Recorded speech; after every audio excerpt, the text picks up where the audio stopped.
Lockup death కాపులను రెచ్చగొట్టే కుట్ర.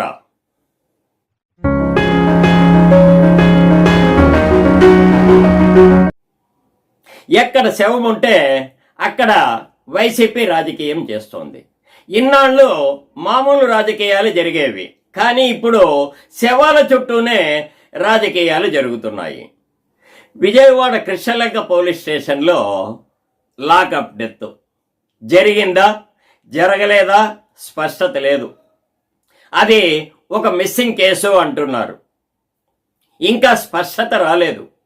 కానీ పోలీసుల కంటే ముందుగానే రాజకీయ నాయకుల ప్రత్యక్షం, అదేదో క్యూ కట్టినట్లుగా వైఎస్ఆర్ పార్టీలోని కాపు నేతలంతా కూడా ప్రవేశం.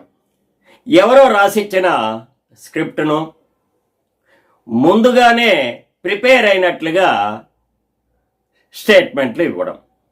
లాకప్ డెత్ జరిగింది, సాయి కృష్ణ శవాన్ని తీసుకెళ్ళి దహనం చేశారు, కనీసం బూడిద కూడా ఇవ్వలేదు అని ఎవరో రాసిచ్చిన స్క్రిప్టును ప్రెస్ మీట్లో చదవడం.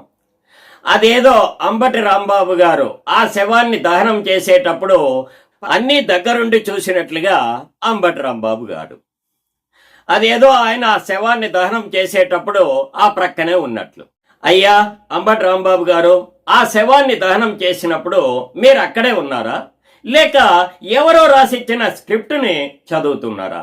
అంతగా మీ దగ్గర సాక్ష్యాలు ఉంటే, పోలీసుల మీద నమ్మకం లేకపోతే డైరెక్ట్గా మీ సాక్ష్యాలను జడ్జికి అందజేయచ్చు కదా. ఇక పేరు నాని గారు, అమర్నాథ్ గారు, ఇతర కాపు నేతలు అందరిది అదే వరసే. అన్నీ పూసగుంచి వివరించినట్లుగా, ఎవరో పంపినట్లుగా, ఎవరో రాసిచ్చిన స్క్రిప్టును చదవడం. అయినా లాకప్ డెత్ అనేది ఇదే మొదటిది కాదు, ఇంతకుముందు కూడా చాలా జరిగాయి. ఆ లాకప్ డెత్లలో అన్ని కులాలకు సంబంధించిన బాధితులు ఉన్నారు. కానీ కేవలం కాపు సామాజిక వర్గాన్ని రెచ్చగొట్టడానికి మాత్రమే సాయి కృష్ణ యొక్క లాకప్ డెత్, అది కూడా స్పష్టత లేదు, కాపు సామాజిక వర్గంపై దాడులుగా చిత్రీకరిస్తున్నారు. రాష్ట్రంలో ఎక్కడ కాపు వ్యక్తిపై దాడి జరిగినా పవన్ కళ్యాణ్ గారినే టార్గెట్ చేయడం, అదేదో రాష్ట్రంలోని కాపులందరి బాధ్యత పవన్ కళ్యాణ్ గారు ఒక్కరే తీసుకున్నట్లు. ఏం వైఎస్ఆర్ పార్టీలోని ఇతర కాపు నేతలకు కాపుల పట్ల బాధ్యత లేదా? కాపుల సంక్షేమం గురించి వారు ఏమి చేశారు? ఇప్పుడు మాట్లాడే వైఎస్ఆర్ పార్టీలోని ఈ కాపు నేతలు 5 సంవత్సరాలు అధికారంలో ఉన్నారు కదా, అప్పుడు కాపులకు మీరు ఏం చేశారు? వైఎస్ఆర్ పార్టీలోనే ఈ 5-6 మంది కాపు నేతలు మాత్రమే బాగుపడ్డారు, కానీ ఆ 5 సంవత్సరాలు మిగతా కాపు కులస్తులకు ఏం ఒరిగింది? అయ్యా అంబటి రాంబాబు గారు, సాయి కృష్ణ అనే క్రిమినల్ని ఇంతగా వెనకేసుకొస్తున్నారే, ఇదే సాయి కృష్ణ ఒకప్పుడు పోక్సో కేసులో ఒక మైనర్ బాలికపై అత్యాచారం చేసి హత్య చేశాడు. ఆ మైనర్ బాలిక కూడా కాపు కులస్తురాలే. మరి మీ హయాంలోనే ఈ నేరం జరిగింది. ఆ అమ్మాయికి మీరు ఏమి న్యాయం చేశారు? ఆ అమ్మాయిపై ఆ అఘాయిత్యం మీ ప్రభుత్వ హయాంలోనే జరిగింది. ఇప్పుడు ఇంతగా సాయి కృష్ణను వెనకేసుకొస్తున్నారే, మరి అదే కాపు కులస్తురాలైన ఆ అమ్మాయికి మీరు ఏమి న్యాయం చేశారు? అయినా 22 కేసులున్న ఒక క్రిమినల్ని గౌరవప్రదమైన స్థానంలో ఉన్న ఒక పార్టీ అధినేత, ప్రతిపక్ష నాయకుడికి హోదా కావాలని అడుగుతున్న ఒక నాయకుడు, ముఖ్యమంత్రిగా చేసిన ఒక వ్యక్తి, 22 నేరాలున్న ఒక వ్యక్తి ఇంటికి పరామర్శకు పోవడమా? అంటే మీరు పోలీసు వ్యవస్థ యొక్క నైతిక స్థైర్యాన్ని దెబ్బతీస్తున్నారా? ఇక్కడ మీరు చేసే ఈ ప్రవర్తనల వలన రాష్ట్రంలో పోలీసు వ్యవస్థ యొక్క నైతిక స్థైర్యము దెబ్బతినే ప్రమాదం ఉంది. అందుకే ఏ విషయం పట్లైనా కూడా బాధ్యతాయుతంగా మెలగాలి.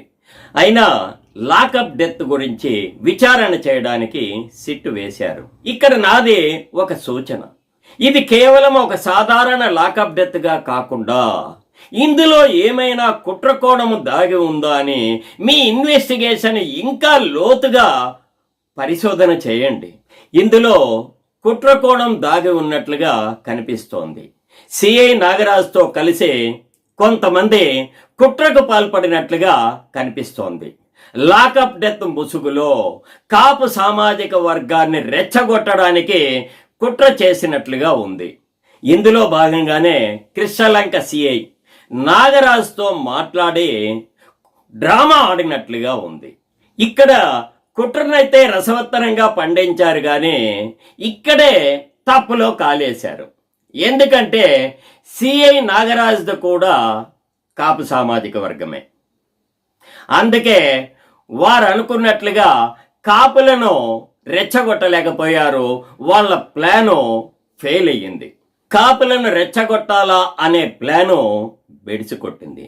అందుకే ఇక్కడ ఇంకా లోతుగా ఇన్వెస్టిగేషన్ చేసి సిఐ నాగరాజుతో కలిసి కుట్రకు పాల్పడిన ఇతర కుట్రదారులు ఎవరో వెలికి తీయాల్సిన బాధ్యత ఆ సిట్ పైన ఉంది.